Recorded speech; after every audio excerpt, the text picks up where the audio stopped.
Good to go. Okay. So, Seth, tell us the story of how this project came to be from your perspective. Well, yeah, it was. It started about a year and a half ago when Phil had returned.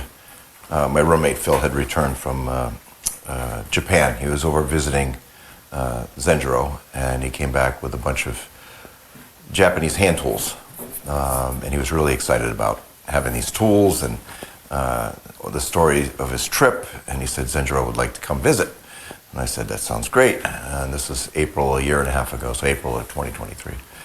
And a couple of months had gone by, and he says, yeah, Zenjiro's coming next week, which was a couple of weeks earlier than what we planned. He was scheduled to come 10 days in July, and he came 2 weeks before that. And then Phil gave me a little message saying, there's a little bit of a snafu with the plan, and Zenjiro's coming Wednesday, but he's not leaving until September 21st.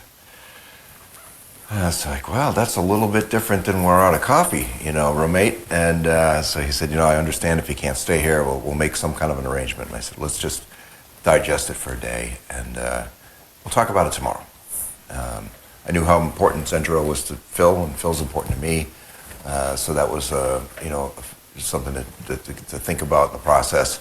So the next morning we were having coffee, and Phil says, in his Austrian accent, so how soon do you want your timber frame? I'm like, what? Zenjiro's coming to build. He wants to build something with me. So how soon would you like your timber frame? I was just taken back, and that's how the whole thing started. So it wasn't planned ahead of time.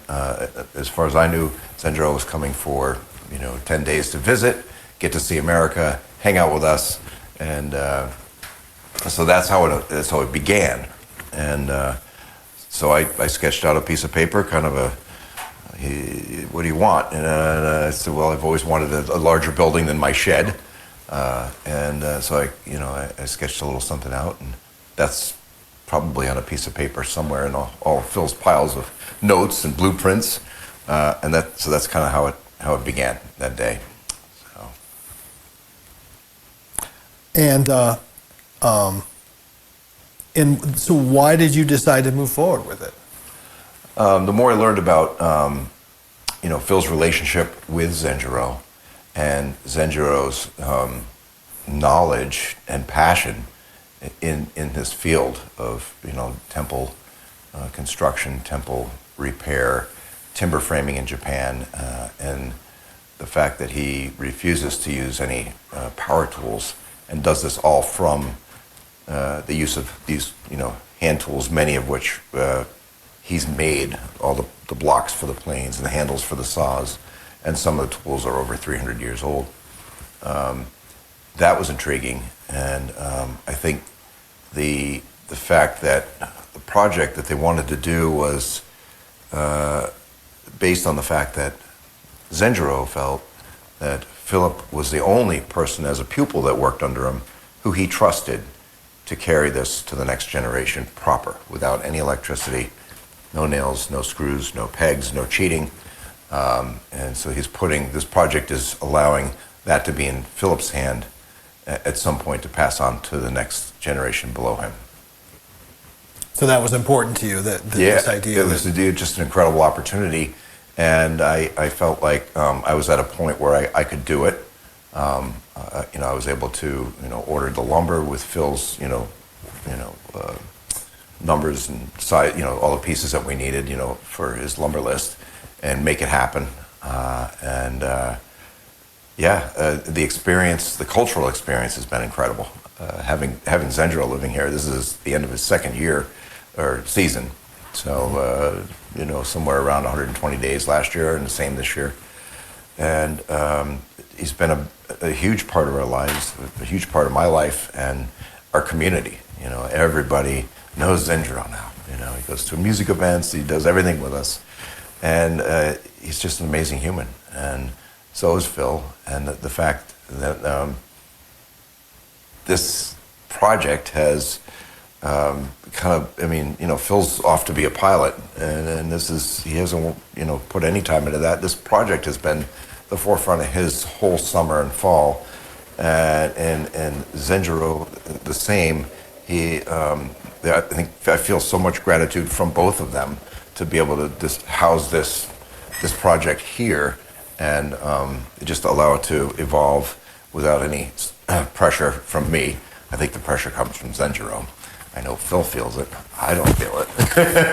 But and to be a small, I mean, I'm a very small part of it. I'm the person that has the property and willing to be able to have the means to get the materials and such. So yeah, I mean, the whole experience. I don't know there's really words that can explain how rich it makes you feel. Great. Okay. Final question is: now that the building's taking shape, what's your reaction to what has been built? So gosh, it's every day. Of course, this week, these last 10 days have been incredible since we got the plate in and the first 3 timbers that went up.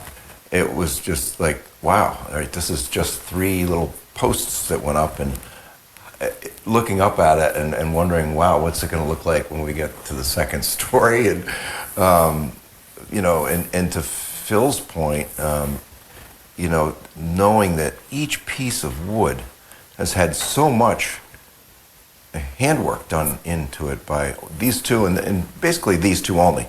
We've all chipped in on a beam, so and helped here, planing and stuff like that. But this whole project is being done by 2 men without electricity, no power, only their hand and their heart and some thinking. But it's just, again, it's almost like I don't have words. I stand in it. I look up at the moon through the bottom of the project and the timbers, and like, okay, I'm not going to see this again because tomorrow there's going to be more added to it. So I'm going to take this in right now as it is, and of course, take some photographs of it, but know that tomorrow it's going to be bigger and more, more dimension to it, and to watch the joints go together. And now I understand when you looked at them all cut, they were impressive, but now it's even more impressive to see them in action. And I mean, you look at the angles and the joints and how they work and where the pressure comes in and how it's distributed all naturally, all by weight, and joinery. It is magnificent. I've never in my life seen anything like it. And yeah, I think some of my other feelings are, everybody asks, what's it going to be?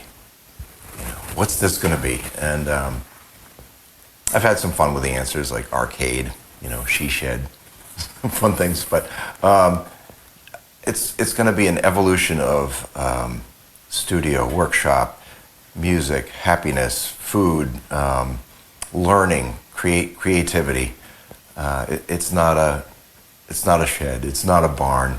It's not a workshop. It's not a place to store your goods. And so I think it's going to be something that moves depending on the occasion and the season. Okay. I think that's good. All right. Good answer, Seth. All right. Awesome. Thanks, guys. All right.